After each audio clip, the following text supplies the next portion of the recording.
but it's pretty tough to do if there's a shutdown. Good analysis. You can't do it. Thank you, Mr. Secretary. A follow-up on that is, to what extent would a shutdown affect the ability of your leg affairs folks and maybe negotiations with the Hill on the Farm Bill? Could the Farm Bill reauthorization be delayed because everyone is dealing with the consequences of a shutdown? So here's how it works. Some senator or representative has a great idea about how they might be able to solve one of the problems they're trying to solve with the Farm Bill. They call our office for technical assistance. The phone's not going to get answered because no one's there. Why aren't they there? Because we're in a shutdown. That's why it's so ridiculous for us to even talk about this. We need to. The Speaker needs to do his job.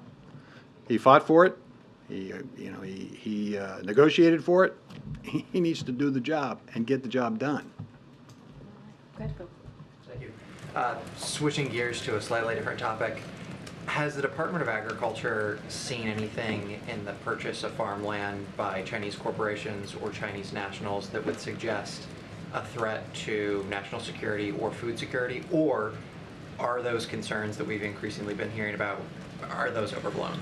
Well, I think there's concern, as there was in the North Dakota circumstance, where the Chinese interest was purchasing land near a military installation. I think there's legitimate concerns in that space, and I think that's one of the reasons why we've articulated the need as a department to be more engaged in the CFIUS process.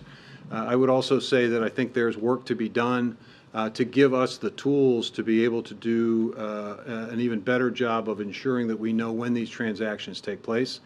It's complicated, but every county has their county recorder.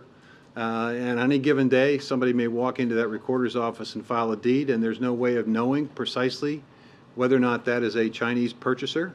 So we would, we need to work on how we might be able to collect the information and be able to analyze that information in a timely way so that we would determine whether or not a threat exists or not. So it sounds like you're not confident in the current system as it's set up to necessarily monitor. Well, it's not that I'm not confident. It's that I think we could be, I think we're confident in the job we're doing today because we are able to identify circumstances, as was the case in North Dakota. I think that if folks are looking for a foolproof system so that nothing gets through the cracks, then I think there are ways in which we can be helpful and we can improve that process. Being part of CFIUS, I think, is part of it. Being able to collect information in a way that allows us to go a little bit deeper and a little quicker would be helpful as well. We're going to wrap it up. Yeah. How would the shutdown affect programs that are used by farmers, like crop insurance? And as part of the country is under really extreme drought conditions, do you see a need for kind of supplemental funding to come in and help folks, replant their crops? Well, I think there are certain circumstances where, notwithstanding the fact that we have a pretty good safety net, that there are some types of crops that would need a little bit of additional help. Florida and Georgia in particular, I think of two states where there are significant needs and challenges. Fortunately, the shutdown does not impact and affect crop insurance, but a failure to extend the Farm Bill or get a Farm Bill done could, which is why we don't want to shut down, so they can work on the Farm Bill to get it done, and we don't have the disruption to the WIC program, the firefighters, the farm loans, the home loans. I could go on. I could spend and she would probably want me to do this, to spend all of your time talking about it. But the point of this is, it's very simple.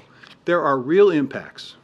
There are real impacts to real people on a daily basis when Congress and the House and House Republicans don't do their job.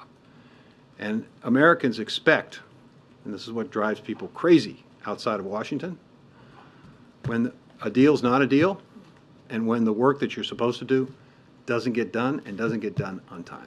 Thank you, sir.